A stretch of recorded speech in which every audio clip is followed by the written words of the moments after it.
혹시 잔 스타트라는 목사님이라는 분 혹시 들어보셨나요? 네, 목회자들에게는 굉장히 유명한 목사님이세요. 영국 출신이거든요. 그러니까 우리나라 보면은 이어령 교수님, 그분의 지성과 비교를 아마 해도 아마 무방하지 않을까 생각이 드는데, 아무튼 목회자의 세계에서는 굉장히 유명하신 목사님이세요. 이 목사님께서 이런 말씀을 하셨어요. 하나님의 영광이 뭘까? 하나님의 영광. 여러분, 하나님의 영광이라고 말을 하면은 막 여러 말이 나오잖아요. 그렇죠? 네, 어떤 분은 구원받아야 하나님의 영광이 나타납니다. 아니면 나의 선을 통해서 영광이 나타납니다. 막 하거든요. 근데 이분은 뭐라고 이야기하냐면은 하나님의 영광은 나를 통해서 하나님의 완전하심이 나타날 때, 이게 하나님의 영광이래요. 누구를 통해서요? 나를 통해서 하나님의 영광이 나타날 때. 로마서를 우리가 지금 사실 말씀을 들으면서 1장은 하나님의 그 복음이라는 게 무엇인가라고 우리가 알게 됐거든요. 들었는데 2장은 뭐였죠? 죄였어요, 죄. 3장까지거든요. 근데 오늘은 이 의라는 그 칭의가 뭔가라는 거예요. 의가. 하나님의 의는 어떻게 나타날까? 이걸 이야기하는 거거든요. 유대인들에게는요, 율법이 없으면은 거의 사실 아무것도 아니라고 이야기를 해요. 그래서 율법을 지키면은 죄가 없어진다고 생각을 해요. 유대인들의 생각이에요. 그러나 여러분, 이건 하나는 꼭 기억하셔야 돼요. 율법에는 능력이 없어요. 십자가에만 능력이 있는 거예요. 율법은 사람이 만들어 놓은 것을, 하나님께서 사람을 통해서 만들어 놓은 것에 불과해요. 그 율법을 완성하신 분이 예수님이잖아요. 또 어떤 사람들은 이렇게 이야기하거든요. 도덕적으로 완전하면 구원을 받을 수 있대요. 그러나 바울은 로마서를 통해서 분명하게 말씀하세요. 사람은 도덕과 율법으로 구원받을 수 있는 존재가 아니라는 거예요. 자꾸 예수 믿고 행위를 또 막 주장하는 분들이 있잖아요. 들으면 안 돼요, 그거는. 예수 믿고 행위는 칭의에, 그러니까 성화에 관련되어 있는 거지 구원하고는 관계없는 거예요. 그럼 죄가 뭘까요? 죄가 도대체. 지난주에는 예수 믿지를 않는 것이 죄라고 이야기했잖아요. 근데 오늘 여기서 바울이 말하고 하는 것은 바울을 통해서 하나님께서 말씀하시려고 하는 그 죄라는 게 뭘까요? 죄의 개념부터 알아야 돼요. 죄는 영역의 개념이에요. 영역의 개념. 사람이든 비도덕적이든 간에요, 모든 사람들이 죄의 영역에 들어가 있으면 그게 죄인이에요. 그러니까 사람이 도덕적이든 비도덕적이든 상관하지 않아요. 죄의 영역 속에 들어가 있으면 이게 죄인이라는 거예요. 좀 애매하죠? 좀 구체적으로 이야기할까요? 영역은 주권을 이야기를 해요. 죄의 주권에 속해 있으면 죄인이라는 거예요. 하나님의 영역, 그러니까 영역인 십자가의 영역, 예수 그리스도의 영역으로 주권 안에 있으면 그게 의인이라는 거예요. 그러니까 여러분들이 하는 행동을 가지고 의인과 의인이 아닌 걸 이걸 분리하는 게 아니라는 거예요. 죄의 주권이 뭐죠? 죄의 영역이 뭐예요? 아담의 영역이잖아요. 아담의 주권이잖아요. 사단의 주권이잖아요. 로마서 14장 23절에 뭐라고 이야기하냐면은 믿음을 따라 하지 아니하는 모든 것이 죄니라 그래 이야기해요. 믿음을 따라 하지 아니하는 모든 것이 죄래요. 믿음을 따라 하지 아니하는 모든 영역, 죄의 영역, 죄의 권세 밑에 있는 영역, 죄의 주권 밑에 있는 모든 영역, 율법이 들어가나요? 도덕이 들어가나요? 안 들어가요. 그 영역을 죄라고 이야기하는 거예요. 그러면 우리가 죄의 영역에서 해방될 수 있는 건 뭐예요? 하나님의 창조 질서 속으로 들어가는 겁니다. 하나님의 창조 질서 속으로. 하나님의 창조 질서는 뭐였냐면은 예수 그리스도를 통해서 여러분들이 구원받는 것이 하나님의 창조 질서예요. 에베소서 3장이 그러잖아요. 태초에 여러분들 예수 그리스도 안에서 예정하셨다고 그러잖아요.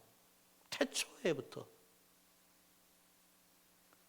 그러니까 하나님의 창조 질서는 뭐냐면은 우리가 예수 그리스도를 통해서 구원받게 되어 있었고 그분을 통해서 하나님 앞에 영광 드리고 감사드리고 하나님의 영역, 의의 영역 안에서 속해서 살아갈 수 있는 이 인생이야말로 우리가 의의 인생이요, 의의 영역이요, 하나님의 십자가의 능력이라는 거예요.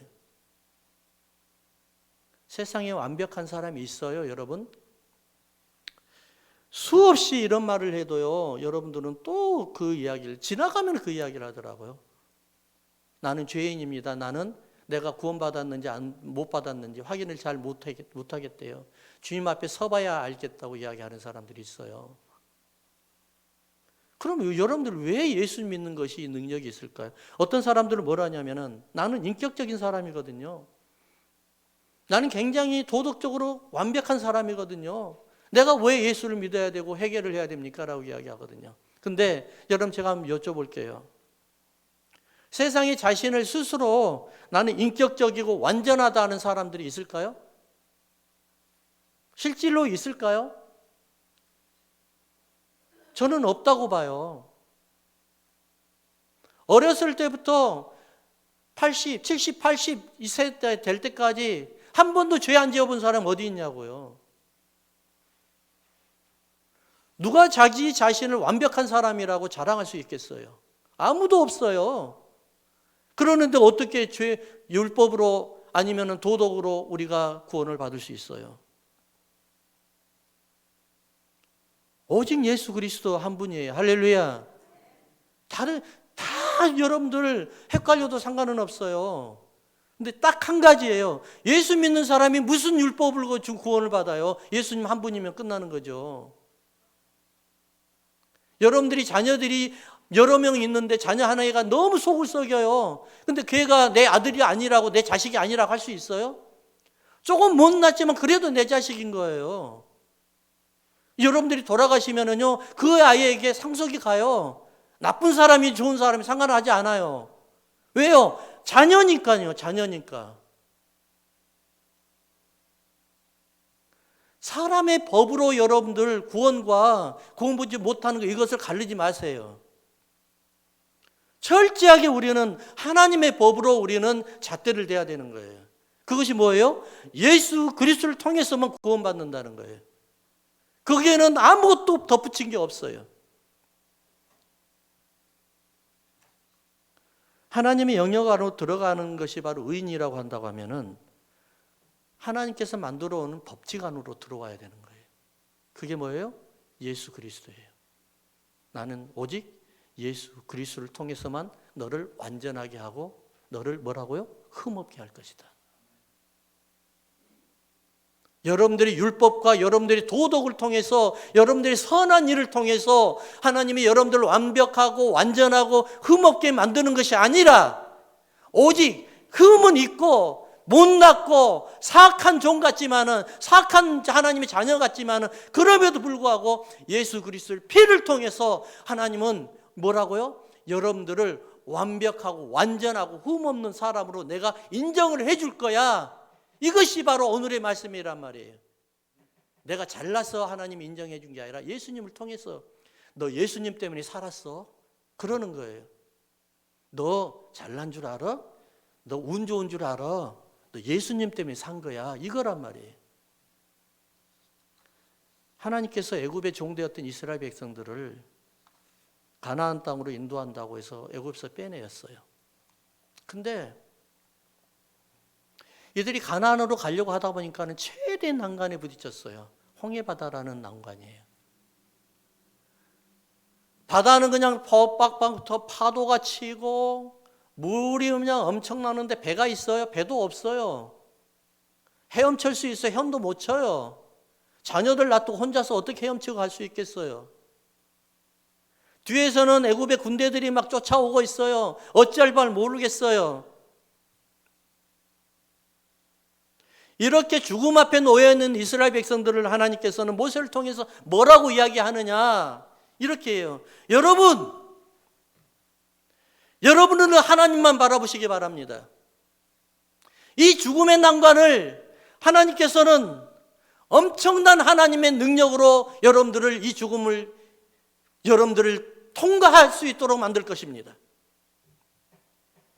하나님께서는 하나님의 엄청난 위험을 통해서 이 홍해바다와 우리의 뒤를 쫓는 애굽의 군대를 물리쳐 주실 것입니다.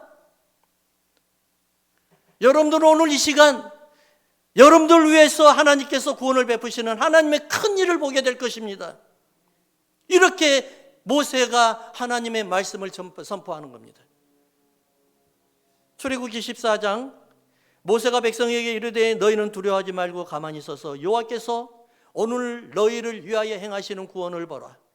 너희가 오늘 본 애굽 사람을 영원히 다시는 보지 못하리라. 여러분들의 고난은 영원히 다시는 보지 못하리라.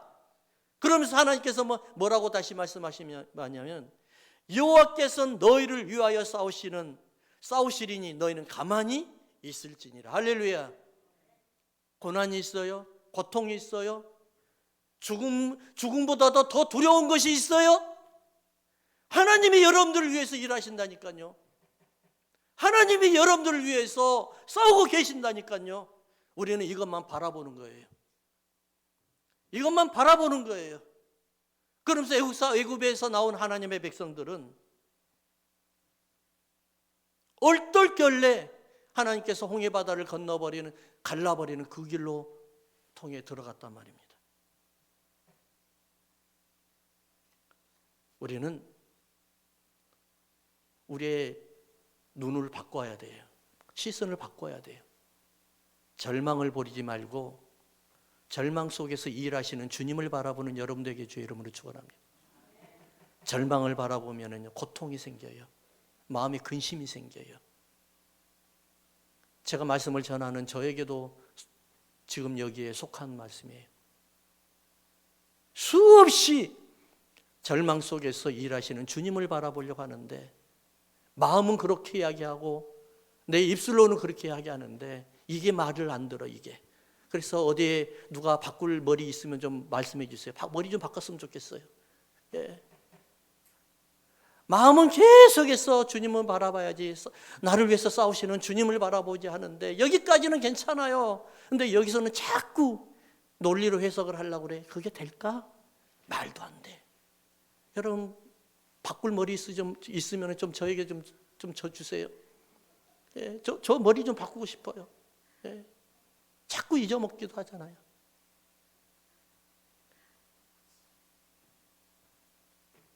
하나님의 영역 안에는요, 인간의 무능함을 역전시키는 영역이 할렐루야. 사망을 생명으로 바꿔버리는 영역이란 말이에요. 그게 바로 하나님의 주권이요, 하나님의 통치 안으로 들어가는 거예요. 하나님의 주권 아래로 들어가는 게 뭘까요? 한번 따라 합시다. 예수 그리스도를 믿는 하나님의 확실한 믿음이 있어야 돼요. 아멘.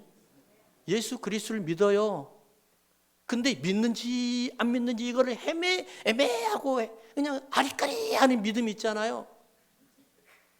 안 되는 거예요. 이게 확실한 믿음이 있어야 된다니까요. 도대체가 믿는지 안 믿는지, 얘가 내 아들인지 아닌지, 얘가 내 아들인지 아니 내 딸인지 애매한 거예요. 이게 여러분 고린도전서에 바울이 뭐라고 그러냐면 애굽에서 나온 이스라엘 백성들을 구름 안에서 홍해 바다를 건너서 다 세례를 받았대요. 공동체 세례예요. 공동체 세례. 그들이 스스로 나 예수 믿고 구원받을 거야 그러면서 홍해 바다로 들어갔나요? 뒤에서 쫓겨가지고 어쩔 수 없이 들어갔어요. 나는 의지와는 상관없이 세례받은 것이요. 뒤에서 또 막 쫓아오는 애굽의 군대들, 무시무시한 군대들, 여러분들 배너 봤죠? 얼마나 무서워요. 창을 가지고 가지고 쫓아오니까는 아야 엄마야 하면서 가면서 그냥 홍해바다를 들어가 버리는 거예요. 홍해바다가 이렇게 스르르 옆으로 퍼졌을까요? 아니요.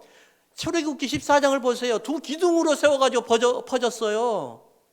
이 어마어마한 그 홍해바다를 어떻게 들어가요? 우리 같으면 공황장애가 있어서 못 들어가요. 근데 그게 들어갔단 말이에요. 얼떨결에. 왜요? 뒤에서 쫓아오니까 들어간 거예요. 하나님이 야 들어가라, 야 통과해라, 그럼 산단다. 안 들려요. 그거는 여러분 그러잖아요. 뒤에서 쫓아오니까 두려워가지고 죽을까 봐서 그냥 건너가는 거예요. 그래서 이스라엘 백성들이 첫 번째 맞이하는 게 뭔 줄 아세요? 우물이에요. 우물. 3일 광야를 3일을 지나가다가 우물을 만났어요. 하나님이 테스트한 거예요. 너가 진짜 내 사람인가 보자. 네가 진짜로 내가 너를 위해서 싸우는 사람인지 아닌지, 싸우는 하나님이 아닌지, 널 믿는가 안 믿는가 보자. 그래가지고 거기에요 쓴물을 발견한 거예요. 이스라엘 백성들이 난리 나잖아요. 3일 동안 굶고 그냥 물 한 잔 못 마셨는데 이게 뭡니까? 그러니까는 모세가 옆에 있는 나무를 하나 딱 거기다 집어넣었어요. 그러니까 무슨 물이 됐어요? 단물이 되어버렸어요. 보세요, 여러분. 하나님이 여러분들의 고통 속에서, 여러분들의 고난 속에서 들어가서 싸우시는 하나님을 바라봤다고 하면은요, 여러분들의 신앙 고백이 달라졌을 거예요. 할렐루야. 이스라엘 백성들이 이 시험을 통과하지 못해요. 그러면서 계속해서 뭐가 나와요? 광야가 나오는 거예요. 광야. 한번 따라 합시다. 광야를 졸업하려면은 우리 인생에서 싸우시는 하나님을 바라보자. 아멘. 여러분 고통 속에 들어가 개입하셔서, 여러분들이 염려 속에서 개입하셔서 싸우시는 하나님을 보고 그분을 믿어야 돼요. 할렐루야. 이것이 바로 하나님을 믿는 사람들이에요. 이것이 바로 하나님의 영역 안에서, 하나님의 주권 안에서, 하나님의 통치 안에서 생활하는 사람들이에요. 오래전에 우리 교회 성도님이 계셨어요. 지금은 천국 가셨어요. 이분이 어떨결에 세례를 받았어요. 어떨결에 예수를 믿고. 제가 구체적으로 말씀을 못 드리는 이유를 여러분들은 이해하실 걸 믿어요. 어떻게 예수를 믿었냐? 얼떨결에 며느리가 아버님 예수님 믿어야 돼요. 교회 나가셔야 돼요. 그러니까는 그러자 해놓고 약속을 해놓으니까 약속 안 지키면 안 돼요. 그래서 나왔어요. 그래가지고 얼떨결에 나왔어요. 그래가지고 예수 믿고 구원받았어요. 근데 중요한 건 뭐냐면은 세례 받을 때 하니까는 자기는 도저히 안 된대요. 토요일 날 전화가 왔어요. 목사님 아무래도 난 세례 못 받겠습니다. 주보 다 나갔는데요. 그래도 못 받겠대. 그러더니만은 어떻게 우여곡절 끝에 세례를 다 하고 진행 중에 왔어요. 예배 안 나오려고 하다가. 그래가지고 이분을 다시 한번 영접시키기 위해서 그분들이 서 있는 데서 다 서가지고 영접을 다시 시켰어요. 그러니까 예 하니까 아니요, 아멘으로 하세요. 그러니까 아멘으로 했어요. 그러고 난 다음에 교회에서 시험이 들었어요. 교회 안 나왔어요. 제가 전화하면 도망 다녀요. 안 받아요. 신방 가겠다 해서 도망 다녀요. 예수 믿는 사람은 뭔가 다를 줄 알았는데 다른 게 하나도 없대요. 오히려 더 못한대요. 그분의 성품으로는 충분히 그럴 수 있어요. 그분은 굉장히 인격적인 분이었거든요. 1년 동안은 저도 포기했어요. 맨날 도망 다니고 전화도 안 받고 하길래 포기하고 있는데 어느 날 교회에서 주일 준비 다 끝나고 한 8시 정도 됐어요. 좀 늦었어요. 끝나고 일어나면서 그분한테 전화 한번 하고 싶다는 생각이 들더라고요. 전화를 했어요.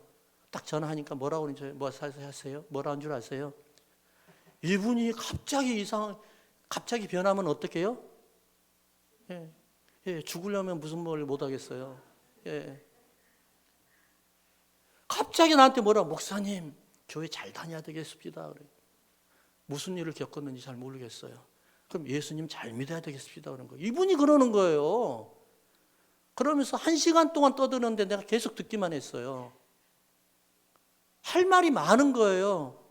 그리고 마지막으로 이제 배가 고파가지고 제가 빨리 끊었어요. 예. 집에 가니까 9시 정도 되잖아요. 그래가지고 밥을 먹어야 되니까 끊으면서 내가 어떻게 했냐면 무릎을 꿇으세요. 전화 가지고. 무릎 꿇으세요. 왼손으로 전화를 받고 오른손으로 손을 머리에 얹으세요. 그리고 예수 영접을 다시 시키고 그다음에 예수 이름으로 기도해 줬어요. 그러고 난 다음에 한 2시간 만에 돌아가셨어요.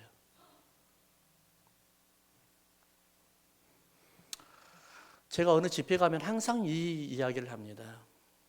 2시간 만에 돌아가셨어요. 근데 제가 갔어요. 가서 봤어요. 우리 사모와 같이. 책을 읽다가 안경을 쓰고 누워서 편안하게 돌아가셨어요. 그렇게 평안하게. 자, 보세요. 얼떨결에 홍해 바다를 건넜어요. 뒤에 두려움 때문에 어쩔 수 없이 홍해 바다를 건넜어요. 이스라엘 백성들이. 그래서 하나님이 너 도대체 누구야?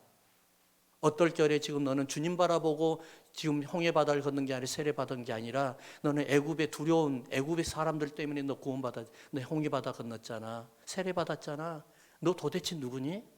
너 내 사람 맞아? 하나님은 그분의 영혼을 데려가기 위해서 하나님이 그분의 정체성을 물어본 거예요. 너 정말 누구야? 너 정말 내 자식 맞아? 너 내 영역에 내 통치 안에 들어있는 사람 맞아?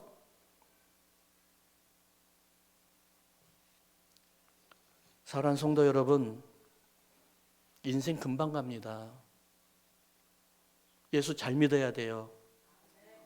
애매하게 아리까리하게 믿으면 안 돼요. 예, 제대로 믿어야 돼. 믿으려면. 할렐루야. 구약 성경을 보면은요, 죄를 회개하는 곳은 오직 성전이에요. 그때 이것을 세례 요한이 요단강으로 바꿔버렸어요. 세례 요한이 뭐라고 그러죠? 회개하라. 천국에 가까운. 어디에서 그랬어요? 성전에서 그랬나요? 아니요. 요단강에서 그랬어요. 큰일 난 거예요, 이거. 오직 성전에서만 죄를 회개해야 돼요. 제사는 성전에서만 드리는 거예요. 근데 세례 요한은 죄를 없애는 것, 죄 사함을 제사도 없이 오직 회개함으로만 죄 사함으로 바꿔버렸어요. 어디에서요? 요단강에서요. 이스라엘 백성들이 다 몰려오기 시작한 거예요. 근데 그것이 나중에 보니까 뭐예요? 로마서를 보면서 우리가 생각이 뭐예요? 하나님의 통치는, 하나님의 주권은 하나님의 영역 안에 있는 거예요. 죄의 영역은 죄의 주권 안에 있고 죄의 통치 안에 들어가 있는 것을 이야기하는 거예요. 따라서 여러분, 성전에서 일어나는 건 하나님의 통치가 일어나야 돼요. 할렐루야. 우리 교회도 하나님의 통치가 일어나야 돼요. 하나님의 주권과 하나님의 통치가 이 교회에 없다고 하면은 우리는 다 요단강으로 가야 돼요. 들판으로 나가야 돼요. 골프장에서 예배드려도 상관없어요. 그렇지만 하나님의 통치와 주권이 여기에 있기 때문에 우리는 하나님의 통치 안에서, 하나님의 주권 안에서 예배를 하나님 앞에 예배드리는 거예요. 그래서 우리 교회는 하나님의 능력이 나타나야 돼요. 어떤 능력이요? 죽은 자가 살아나야 돼요. 회개가 일어나야 돼요. 성령 충만이 이곳을 통해서 일어나야 돼요. 세계 복음이 우리 교회를 통해서 나타나야 돼요. 왜요? 하나님의 영역과 하나님의 통치와 하나님의 주권이 여기에 있기 때문에 그러는 거예요. 우리는 열방을 구원시킬 의무를 가지고 있어요. 책임을 가지고 있어요. 교회가 이런 일을 하는 거예요. 왜요? 교회라서요? 이 교회가 바로 하나님의 주권과 하나님의 영역과 하나님의 통치가 일어나기 때문에 그러는 거예요. 25절을 한번 보겠습니다.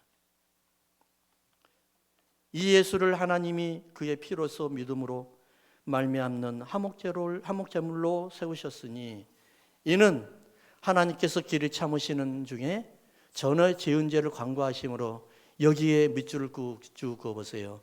자기의 의로우심을 나타내려 하심이니, 자기의 의로우심을. 26절요. 곧 이때 자기의 의로우심을 나타내사 자기도 의로우시며 또한 예수 믿는 자를 의롭다 하심이라. 이 말씀이 오늘의 핵심이란 말입니다.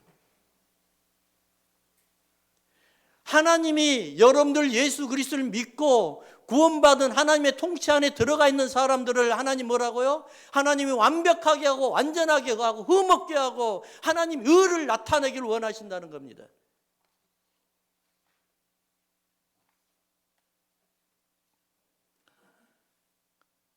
성도들은 이렇게 생각을 할 거예요. 나를 통해서 하나님을 나타내라 하니까 굉장히 부담스러워해요. 굉장히 막 부담스럽잖아요. 그렇죠? 내가 혹시라도 잘못하면 어떠는가 그렇잖아요. 물론 그런 거룩한 부담은 너무 좋은 거죠. 그렇게 살면은 사실 별로 그렇게 실수는 안 할 거예요. 하지만 중요한 건 뭐냐면은 여러분들 모습 있는 그대로 하나님 앞에 내어드리세요. 죄 있으면 죄 있는 대로, 없으면 없는 대로 내어드리세요. 하나님이 역사하시고 하나님이 일을 하세요. 그리고 하나님이 자기 일을 여러분들 통해서 나타내기 시작을 해요. 그러면서 어떻게 해요? 여러분들 또한 변화되어서 하나님의 의가 여러분들과 하나가 되어서 하나님의 의를 통해서 여러분들의 의를 하나님을 통해서 나타내기 시작하는 거예요. 할렐루야. 여러분 이런 소리 안 들어봤어요? 집안에서 아니면 주위에서 너 예수 믿더니만 많이 변했다. 너 어느 우리 남가지 믿음의 교회 갔더니 너 많이 변했네. 이런 이야기 못 들어요?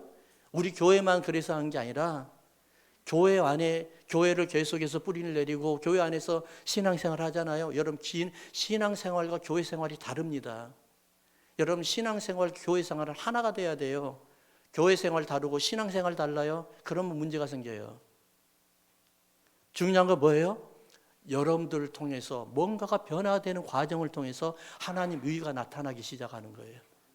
그리고 여러분들의 의도 나타나기 시작하는 거예요. 그래서 성경은 뭐라고 그러냐면 믿음의 주여 온전케 하시는 누구를 바라보자? 예수 그리스도를 바라보자. 예수님은 믿음을 만드신 창조주이세요. 그분이 이 땅에 내려오셨어요. 믿음을 가지고 내려오셨단 말이에요. 그 믿음을 여러분들 통해서 여러분들에게 딱 심어주셨어요. 그 믿음이 이제는 싹을 틔워야 돼요. 열매를 맺어야 돼요. 가지를 내려야 돼요. 그 믿음이 뭘로 나타나냐면 의로 나타나기 시작하는 거예요. 사람들 통해서 의로 나타나기 시작하는 거예요.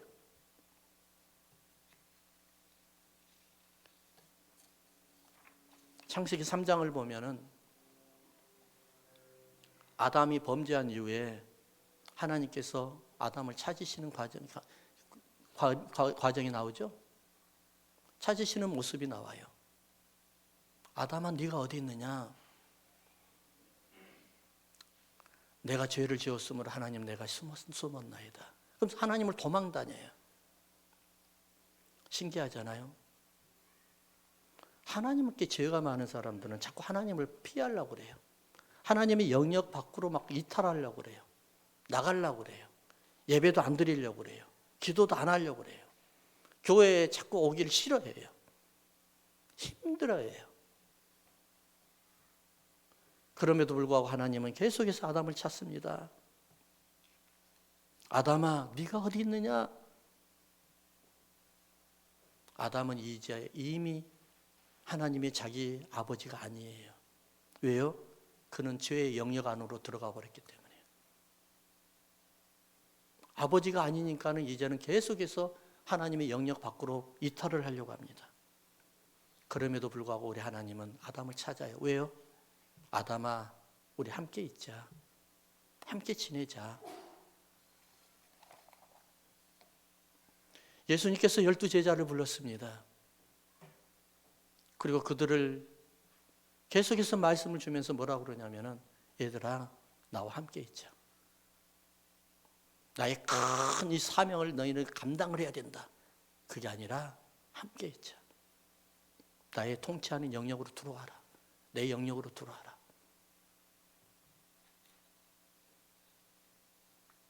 그러면서 이렇게 하는 예수님께서 말씀하셔요. 내가 내 양을 너에게 주리니 내 양을 먹이고 내 양을 지어라.